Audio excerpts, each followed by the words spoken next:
ආයුබෝවන් රූරස YouTube channel එකට ඔයාලව ආදරයෙන් පිළිගන්නවා. මම අද ඔයාලට කියලා දෙන්න හිතුවේ චොක්ලට් බිස්කට් 5කින් රසම රස චොක්ලට් පුඩින් එකක් හදාගන්නේ කොහොමද කියලා.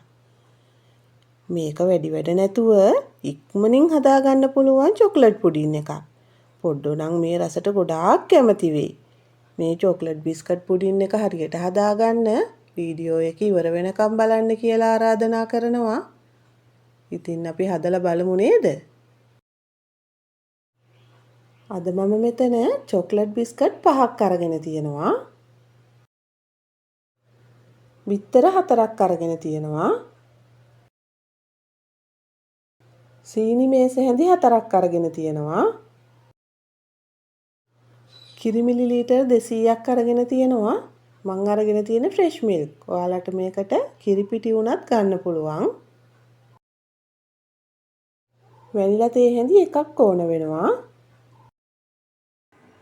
මුලින්ම බ්ලෙන්ඩර් කප් එක අරගෙන ඒකට බිත්තර ටික එකතු කරගන්නවා.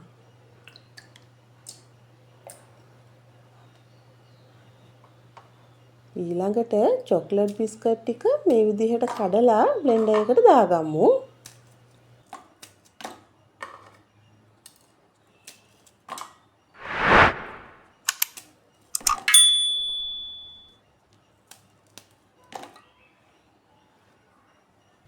දැන් සීනි ටිකක් දාගන්නවා. කිරි ටිකත් එකතු කරගන්නවා.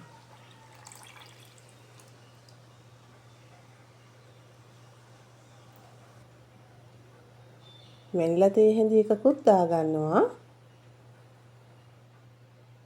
ලුණු තේ හැඳි කාලක් විතර මේකට දාගන්නවා. ගොඩාක් දාගන්න එපා. චූට්ටක් දාගන්න. දැන් අපි මේක කෑලි නොහිටින්න හොඳට බ්ලෙන්ඩර් කරගමු. ඔයාලා කෑලි නොහිටින්න හොඳට මේක බ්ලෙන්ඩර් කරගන්න. දැන් බ්ලෙන්ඩර් කරගත්ත මිශ්‍රණය ඔයාලා පුඩින් එක හදාගන්න ගන්න භාජනයට දාගන්න. බලන්නකො මේ පුඩින් එක කොච්චර ලේසිද කියලා හදාගන්න. වැඩි වෙලා යන්නේ නැහැ. හරිම ඉක්මනින් අපිට මේක හදාගන්න පුළුවන්. ඊළඟට අපි මේක ෆොයිල් කොලයකින් උඩ කවර් කරගමු. ඔයාලා ළඟ ෆොයිල් කොලයක් නැත්නම් රාස්පාන් පියනකින් උනත් වහගන්න පුළුවන්. දැන් මම ස්ටීමර් එකෙන් පුඩින් භාජනය තියාගත්තා.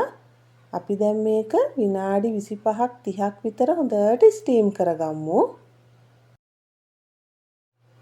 මේ තියෙන්නේ මම ස්ටීම් කරගත්ත පුඩින් එක. බලන්නකෝ ගානට ඇවිල්ලා තියෙනවා.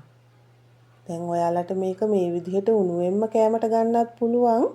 එහෙම නැත්නම් සීතකරණයට දාලා සීතල කරලා කෑමට ගන්නත් පුළුවන්. ඒ වගේම පුඩින් පැණි ටිකක් හරි චොකලට් සිරප් ටිකක් හරි දාගත්තොත් මේක ගොඩාක් රසයි. එහෙම නැහැ කියලා රසයේ වෙනසක් වෙන්නෙත් නැහැ. මොකද අපි මේකට සීනි දාලානේ තියෙන්නේ. ඒ නිසා කොහොම කෑවත් රසයි. මේ තියෙන්නේ අද මම හදාගත්ත චොකලට් බිස්කට් පුඩින් එක. අපි කෑල්ලක් කපලා බලමුකෝ.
ඉතින් ඔයාලත් හදලා බලලා රස කොහොමද කියලා මට කියන්නකෝ.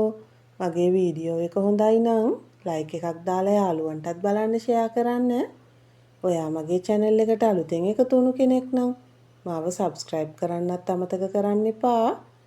මගේ වීඩියෝ එක බලපු ඔයාලට ගොඩාක් ස්තුතියි. තවත් මේ වගේ වීඩියෝ එකකින් අපි නැවත හමු වෙමු.